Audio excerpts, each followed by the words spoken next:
இன்னைக்கு as யூஷுவலாக college விட்டு வீட்டுக்கு வந்தேன். வந்து பார்த்ததும் திடீர்னு news, sensation news, Japan earthquake ஆக்குன்னு கேட்டோடனே எனக்கு ஒரு மாதிரி ஆயிடுச்சு. அதெல்லாம் தாங்க முடியல. இது நியூஸ் மட்டும் இல்லை, ஒவ்வொரு ஹியூமன் பீயிங்க்கும் நிச்சயமாக இது ஒரு வாய்ப்பாக இருக்கும். ஏன் இந்தியாவில் நடந்தால் மட்டும்தான் அது நியூஸா, வெளியில் நடந்தால் அது இல்லையா? இது அன்னியன் படத்தில் அதெல்லாம் இல்லை, நீயே சொல்கிறேன். ஒவ்வொரு இந்தியனுக்கும் நிச்சயமாக இது உரைக்கும். இந்த மாதிரி ஆயிருக்கு. நம்ம எந்த ஹெல்ப் முடிஞ்ச அளவுக்கு பண்ணணும். நான் பணத்தாலும் மட்டும் இல்லை, பொருளை ஏதாவது கொடுத்தாலும் நம்ம பண்ணலாம். அதனால் கேட்டுக்கோங்க, நம்மளாம் ஹியூமன் பீயிங், அவங்களுக்கு ஹியூமன் பீயிங் தான், அவங்களுக்கு இந்த மாதிரி இருக்குது. ஸோ நம்ம என்ன முடியுமோ, எந்த அளவுக்கு ஹெல்ப் பண்ண முடியுமோ அந்த அளவுக்கு ஹெல்ப் பண்ணுங்க. ஆமாம், நான் ஏன் இங்கே வந்தேன், இப்போ நான் ஏன் இது உங்கள்கிட்ட சொல்லிட்டு இருக்கேன். ஆக்சுவலாக என்ன சொல்ல வந்தேன், ரைட், என் college days, semester exam. As usual எல்லாரும் ஸ்கூல் முடிச்சு காலேஜ் போகும்போது நானும் காலேஜ் போனேன். காலேஜ்குள்ளே கால் எடுத்த எக்ஸாம் தான். ஃபஸ்ட் இயருக்குள்ளே போனேன். நந்தி மேலே செமிஸ்டர் எக்ஸாம் வந்தது. அப்போ அதை பற்றி ஒன்றுமே தெரியாது. நான் செகண்ட் இயர் அதை பற்றி ஒரு எக்ஸாம் எழுதுறதுக்கு நான் வந்துட்டேன். சாரி, எக்ஸாம்ன்ற மேகசின் மாதிரி. ஏன்னா எக்ஸாம் வந்து எனக்கு அதே ஞாபகம் வந்துச்சு. மேகசின் எழுதுறதுக்கு நான் வந்துட்டேன்.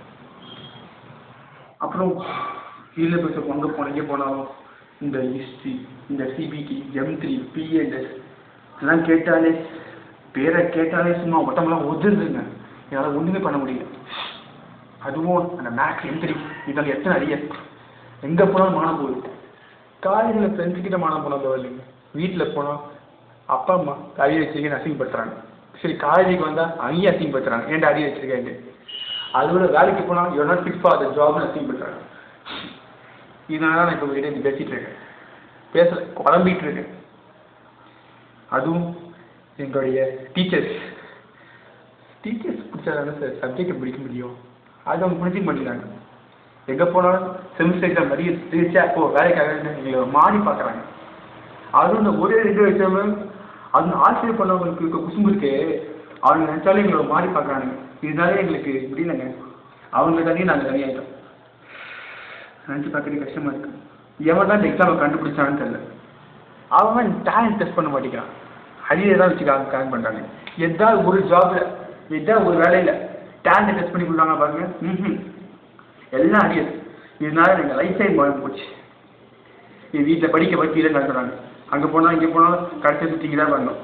எங்கே போனாலும் அரியர் வச்சுருக்கேன்றாங்க, இங்கே போனால் அரியர் வச்சுருக்கேன்றாங்க. அது கூட பரவாயில்ல. இந்த 6ஆவது செம் வரைக்கும் அரியர் வச்சா பிரச்சனை இல்லை. இந்த 7ஆவது செம்மில் வச்ச அரியர் இருக்குங்களே, அதுதாங்க எங்களுக்கு ஆப் பிடிக்குது.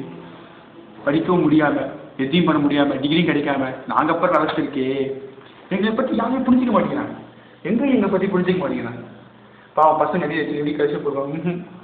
ஆனால் ஒன்றுங்க, இந்த அண்ணா யூனிவர்சிட்டி எக்ஸாம் பேப்பர் கரெக்ஷன் பண்ணுற மட்டும் என் கையில் கிடச்சான் ஒன்றும் பண்ண முடியாது. என்ன பண்ண முடியும்? ஒன்றும் பண்ண முடியாது.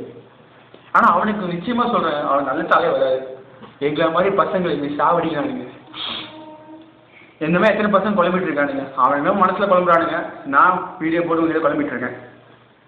இதை பார்த்தா சில பேர் ரிசீவ் பண்ணுவாங்க, அதை போய் நான் கண்டுக்க மாட்டேன். ஆனால் நிச்சயமாக அரியர் வச்சவனுக்கு இது உரைக்கணுங்க. ஆல்கே பண்ணவனுக்கு நிச்சயமாக நக்கலாக பேசுவாங்க. நம்ம இல்லாமல் அரியர் வச்ச பசங்க, சாரி நான் எந்த அரியர் சொல்ல மாட்டேன்ல, ஒரு அரியர் தான். என்னடா ஒரு அரியர் வச்சு நீ இப்படி பேசுன்னு பார்க்காதீங்க. அந்த ஒரு அரியர்னா நான் எவ்வளோ கஷ்டப்பட்டு எனக்கு தாங்க தெரியும். வீட்டில் காலேஜில் இங்கே போனாலும் என் கூட படிச்சவங்களாம் டிகிரி வாங்கிட்டு போயிடுவாங்க. நான் ஒரு மாதம் வெயிட் பண்ணி எக்ஸாம் வச்சு டிகிரி வாங்கிருப்பேன்.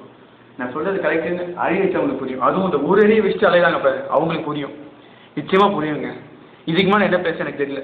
ஏன்னா நாளைக்கு எக்ஸாம் இருக்குது, நம்ம படிக்கணும். ஐயோ பாய்ங்க.